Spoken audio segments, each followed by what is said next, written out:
When Canelo boxed Floyd Mayweather, he wasn't a novice, but he was a baby. David Benavidez, great fighter, right? But he hasn't got anything that Canelo Álvarez wants. To have the money that he has and to have the ambition and drive that this guy has. ¿Por qué Canelo Álvarez no quiere pelear contra David Benavidez? Esta fue la respuesta del promotor y socio de Canelo Álvarez, Hearn, cuando se le cuestionó acerca de lo que dijo Floyd Mayweather Jr. Así que quédate para ver toda esa historia. Comenzamos. Si quieres ver la entrevista original y en inglés, estará en los comentarios. Dejaré el link del video por si la quieres ver original y en inglés. Antes de comenzar, refrescaremos un poco la memoria con las palabras que dijo Floyd Mayweather Jr. Cruiserweight, he's fighting a guy that's really not, the guy a little up and down, but like we keep on saying, we want to see Benavidez. Opinion, he's ducking Benavidez. We want to see Benavidez. Let's make it happen. Esto fue lo que contestó Hearn, promotor y socio de Canelo Álvarez. Did you hear the things he said yesterday about Canelo? Floyd's Floyd, isn't he? You know, he's kind of earned the right to say what he wants. So have you, so have I. Sometimes it upsets people. You don't have to agree with a lot of what he says. I don't agree with hardly anything that he says, but he's a great fighter, and it's hard to sort of put him down. Canelo was in his peak when he boxed. Canelo's in his peak now. When Canelo boxed Floyd Mayweather, he wasn't a novice, but he was a baby. Let's be honest. He's still a great fighter, and it was a brilliant performance from Floyd. No one doubts that. But Canelo Álvarez is in his peak now. ¿Por qué Canelo Álvarez no quiere pelear contra David Benavidez? Because I have heard a few fans say, like, well, why are you doing this? Why aren't you fighting David Benavidez?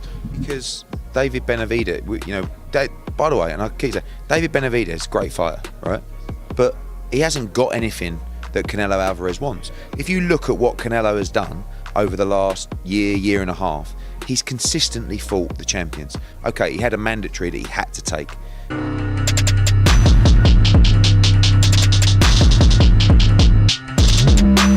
But he boxed Daniel Jacobs, the world middleweight champion. He boxed Sergey Kovalev, the light heavyweight world champion.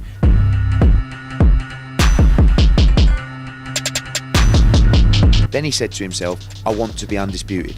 He boxed Callum Smith, the #1 in the division, Ring Magazine champ. Then he boxed Billy Joe Saunders, WBO world champ.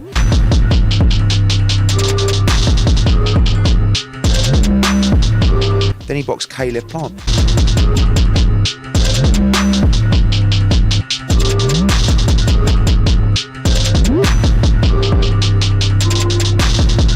He did it in a year.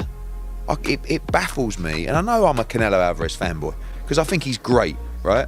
And I know him personally, and to achieve what he's achieved, to have the money that he has, and to have the ambition and drive that this guy has, makes him an incredibly special athlete, right? So I feel passionately about what he is as a person, as a fighter.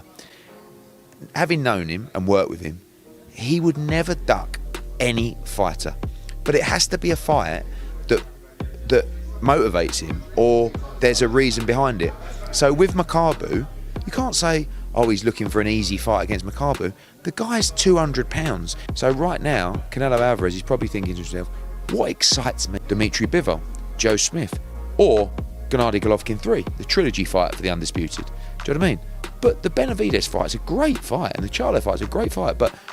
I'm not here to speak for Canelo Álvarez and Eddie Reynoso. They're the bosses.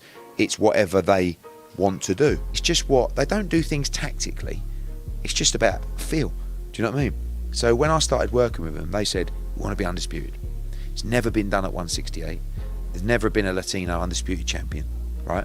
Let's do that. They've done it. And by the way, I think Benavidez is a really good fighter. Who has he beaten? Who has he fought? Nobody. And